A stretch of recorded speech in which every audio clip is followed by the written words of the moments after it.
नमस्कार, आदाब, सत श्री अकाल, जय भीम, जोहार। मेरा नाम है नवीन कुमार। मान्यता और मदद के नाम पर मदरसों में ताला लटकाने की योगी सरकार की नीयत को सुप्रीम कोर्ट ने करारा झटका दिया है। देश के टॉप कोर्ट ने कहा है कि हम आपको ऐसा नहीं करने देंगे। आपको बता दें कि उत्तर प्रदेश सरकार का आदेश राष्ट्रीय बाल अधिकार संरक्षण आयोग यानी एनसीपीसीआर की रिपोर्ट पर आधारित था। 2021 में मदरसों के छात्रों की शिक्षा और अधिकारों को लेकर एक रिपोर्ट जारी की थी एनसीपीसीआर ने। उसने अपनी रिपोर्ट में कहा था कि कई मदरसों में पढ़ने वाले बच्चों को शिक्षा का अधिकार अधिनियम 2009 के तहत मिलने वाले लाभों से वंचित किया जा रहा है। इस अधिनियम के तहत 6 से 14 साल के बच्चों को मुफ्त और अनिवार्य शिक्षा का अधिकार है, लेकिन गैर मान्यता प्राप्त मदरसों में इस अधिनियम का पालन नहीं हो रहा है। इस आधार पर एनसीपीसीआर ने राइट टू एजुकेशन एक्ट 2009 का पालन नहीं करने वाले मदरसों की मान्यता रद्द करने की सिफारिश की थी। रिपोर्ट में यह भी सिफारिश थी कि राज्य सरकारों को सुनिश्चित करना चाहिए कि सभी बच्चों को गुणवत्तापूर्ण शिक्षा मिले, चाहे वो किसी भी प्रकार के शैक्षणिक संस्थान में पढ़ रहे हो। इसके लिए राज्य सरकारों को ऐसे कानून और नीतियां बनानी चाहिए जो मदरसों में शिक्षा की गुणवत्ता को बढ़ावा दे और बच्चों के सर्वांगीण विकास में सहायक हो। इतना ही नहीं, इसमें राइट टू एजुकेशन एक्ट 2009 का पालन नहीं करने वाले मदरसों की मान्यता रद्द करने और सभी मदरसों की जांच करने को भी कहा गया था। इसी रिपोर्ट के आधार पर यूपी और त्रिपुरा की सरकारों ने गैर मान्यता प्राप्त मदरसों को बंद करके उनके गैर मुस्लिम बच्चों को सामान्य स्कूलों में भेजने का आदेश जारी कर दिया। राज्य भर के मदरसों की जांच के आदेश दिए गए 100 अलग। उत्तर प्रदेश के तत्कालीन मुख्य सचिव दुर्गा शंकर मिश्रा ने 26 जून को बाकायदा आदेश जारी कर दिया कि सरकारी ग्रांट लेने वाले मदरसों में पढ़ने वाले सभी गैर मुस्लिम छात्रों को बेसिक शिक्षा परिषद के स्कूलों में प्रवेश दिया जाए, क्योंकि एनसीपीसीआर ने मदरसों को उचित शिक्षा प्रदान करने के लिए अनुपयुक्त और अयोग्य करार दिया है।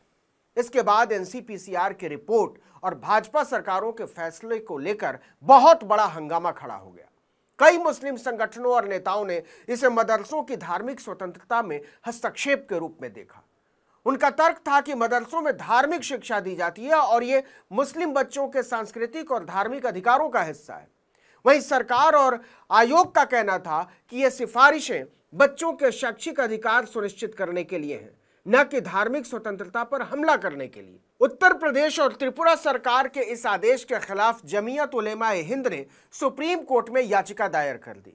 उसी पर सुप्रीम कोर्ट ने बड़ा फैसला सुनाया है।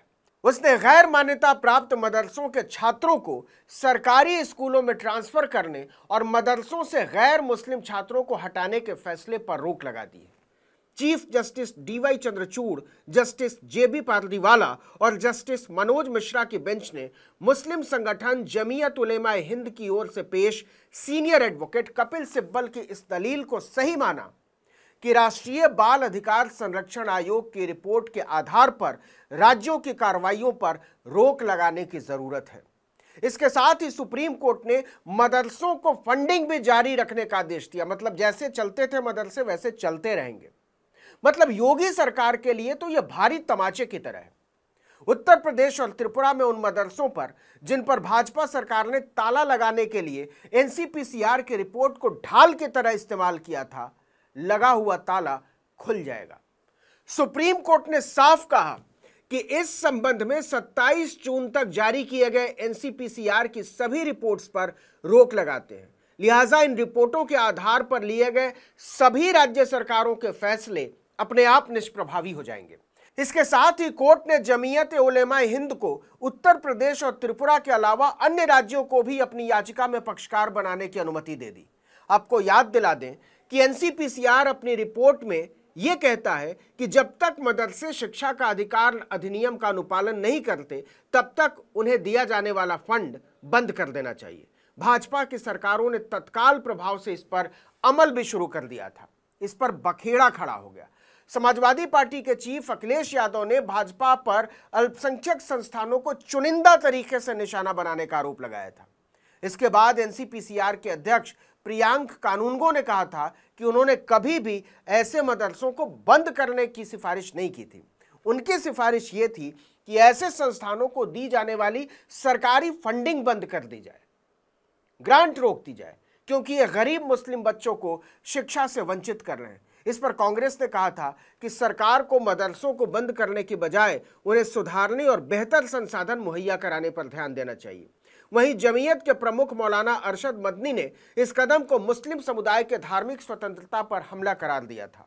उनका कहना था कि मदरसे सदियों से धार्मिक शिक्षा का केंद्र रहे हैं और उन्हें बंद करने की कोशिश धार्मिक स्वतंत्रता के अधिकारों का उल्लंघन है।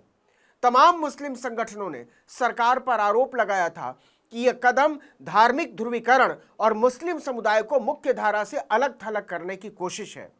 मदरसों को बंद करके उनके छात्रों को सामान्य स्कूलों में भेजने पर सुप्रीम कोर्ट की रोक बताती है कि योगी सरकार ने आनन फानन में सिर्फ माहौल को हिंदू बनाम मुस्लिम बनाने के लिए एनसीपीसीआर की रिपोर्ट का इस्तेमाल किया था। कमाल की बात तो यह है कि परंपरा के खिलाफ जाते हुए अपनी रिपोर्ट के पालन के लिए एनसीपीसीआर ने यूपी और त्रिपुरा की सरकारों को 2 चिट्ठियां लिखी चुनिंदा तौर पर। इसमें 3 प्रमुख मांगे थी। पहली मांग की गई थी कि वित्त पोषित मदरसों को बंद कर दिया जाए, दूसरी गैर मुस्लिम बच्चों को सामान्य स्कूलों में भेजा जाए और तीसरी मदरसों को औपचारिक शिक्षा के लिए शिक्षा के अधिकार के दायरे में लाया जाए। इस पर जमीयत उलेमाए हिंद ने सुप्रीम कोर्ट में दलील दी कि इस कार्रवाई से अल्पसंख्यकों के शैक्षणिक संस्थानों की स्थापना और प्रबंधन के अधिकार का उल्लंघन हुआ है। पत्र तो केवल 2 राज्यों को लिखा गया है, लेकिन इसका असर सभी राज्यों में हो रहा है। इस पर chief justice DY Chandrachud, justice JB Pardiwala और जस्टिस मनोज मिश्रा की बेंच ने केंद्र सरकार और सभी राज्यों को नोटिस जारी करके 4 हफ्ते के भीतर जवाब मांग लिया है। आपको बता दें कि 3 महीने के भीतर मदरसों को लेकर योगी सरकार और भाजपा को यह दूसरा बड़ा झटका है। पिछले दिनों ही सुप्रीम कोर्ट ने इलाहाबाद हाई कोर्ट के उस फैसले पर रोक लगा दी थी जिसमें उसने UP board of Madrasa education act 2004 को असंवैधानिक करार दिया था।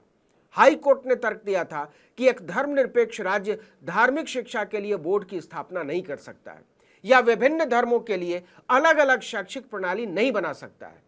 सुप्रीम कोर्ट ने 5 अप्रैल 2024 को UP board of Madrasa education act 2004 को असंवैधानिक करार देने वाले मार्च में आए इलाहाबाद हाईकोर्ट के फैसले पर रोक लगा दी थी। इसको लेकर भी उसने केंद्र और यूपी सरकार से जवाब मांगा था। कोर्ट का कहना था कि हाईकोर्ट के फैसले से 17 लाख छात्रों पर असर पड़ेगा और अब एनसीपीसीआर की रिपोर्ट और उस रिपोर्ट के आधार पर सरकारों की कार्रवाई पर रोक।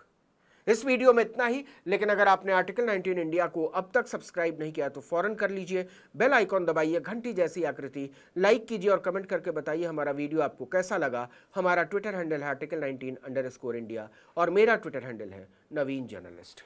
नमस्कार।